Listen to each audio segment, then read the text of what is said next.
just putting this book together through our eyes, there's a sense of, even though it's written, of it being spoken. It's spoken word, because that's what we've talked about in this show today, is it's people speaking out in public, and the sense of a live voice and the person behind that voice to be seen and to be visible. And did you find yourself, as you're putting this book together, that there's perhaps some commonality amongst the experiences of people doing that, speaking out?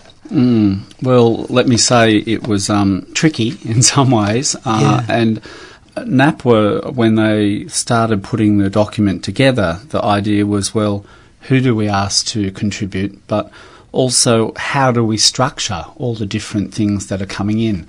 So tricky to make sure that all the voices are heard. That's right. Yeah.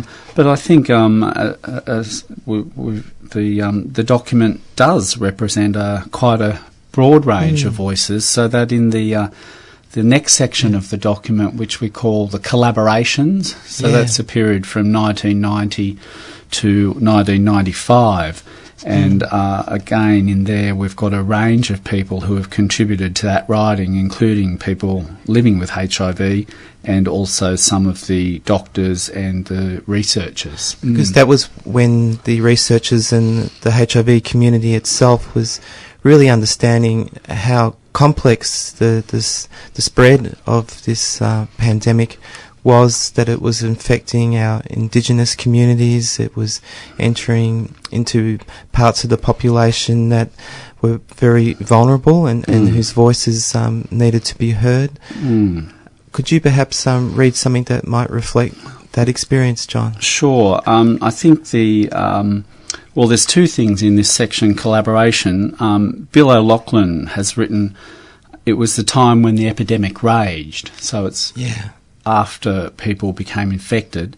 Bill's offering his reflection as a gay man. In the act of loving another man, I could have killed him. From the mid-1980s, the dying had built up slowly, and then around 1990 it went bam, slammed into us, death after death after death. We who were infected wondered when it would be our turn to sicken and die. Bill's story goes on to talk about many positive things, after that, flowing on from that. But I just thought I might read something from Lavinia Crooks, who is the executive director of the Australasian Society of HIV Medicine, and Lavinia's had a long involvement in all of this, and her reflections from that period perhaps cover a whole range of areas. If I could read a couple of those. The early 1990s were a turbulent time for HIV in Australia.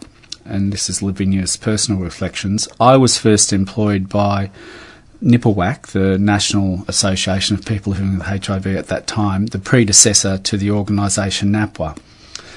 In that period, I also held a number of other paid and voluntary positions, including the Bobby Goldsmith Foundation and the Commonwealth Department of Health.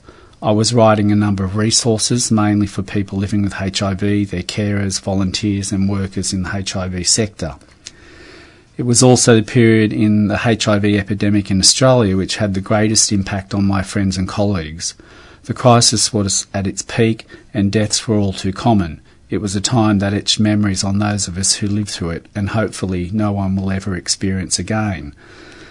So Lavinia goes on to talk about how important that period of collaborations was, because it had to people had to actually join together, work across groups, different organisations come together and make a cohesive response.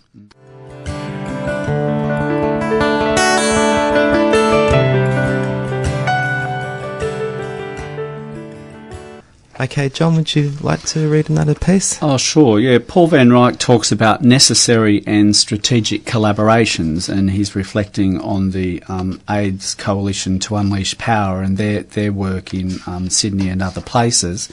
But what Paul says in the end is, ACT UP New South Wales ceased in late 1993.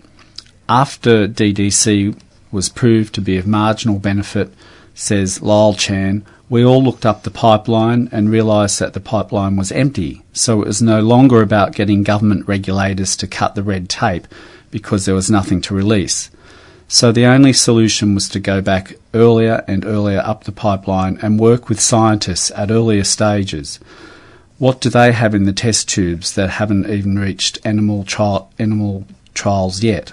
The stuff that ACT UP was good at was getting hundreds of people onto the streets and chanting a message.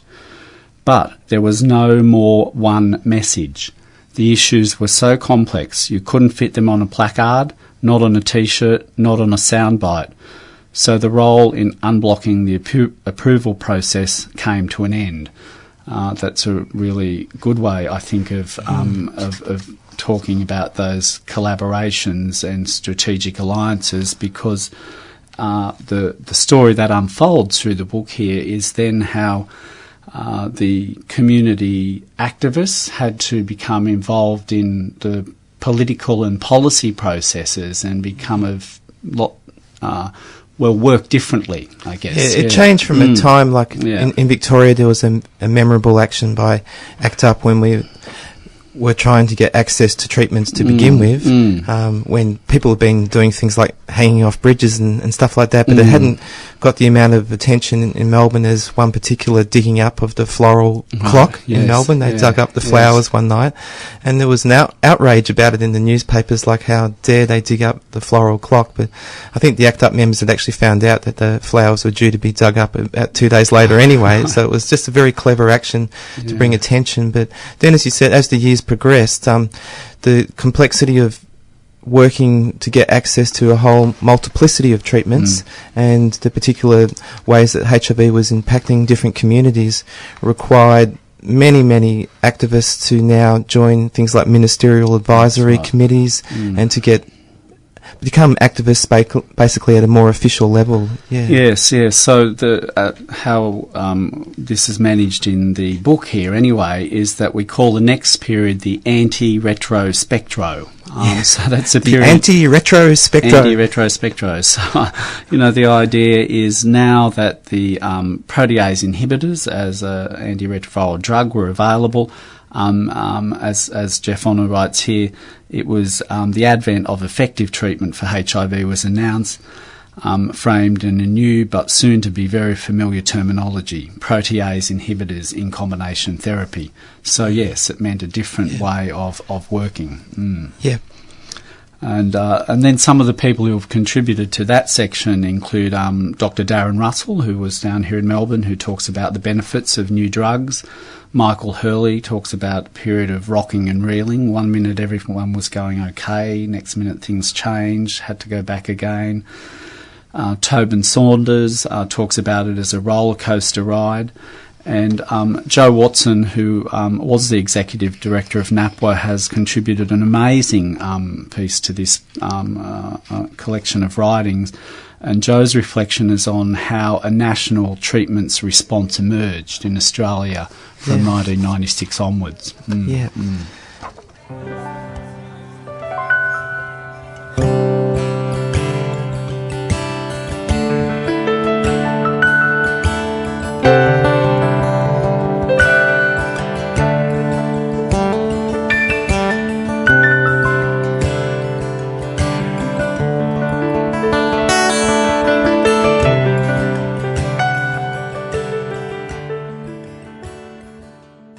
Yes, well, if I could offer just two pieces then.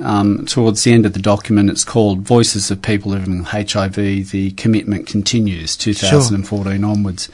And many writers have contributed to this section. Cipri Martinez talks about our future, including social justice. Sean Slavin talks about understanding and responding to stigma. Barbara Luisi talks about culturally and linguistically diverse groups who need support. But one that I think everyone should hear is Michelle Tobin. Yep. She writes about sharing an Aboriginal woman's story. And I can't read all of it out here, but I'll just read the last paragraph that Michelle's written, and she's reflecting on the last few years, really.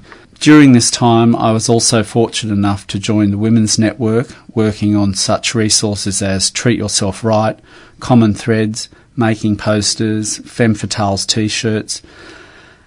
Importantly, the work we've the work that has been done on the female condom, allowing women to protect themselves.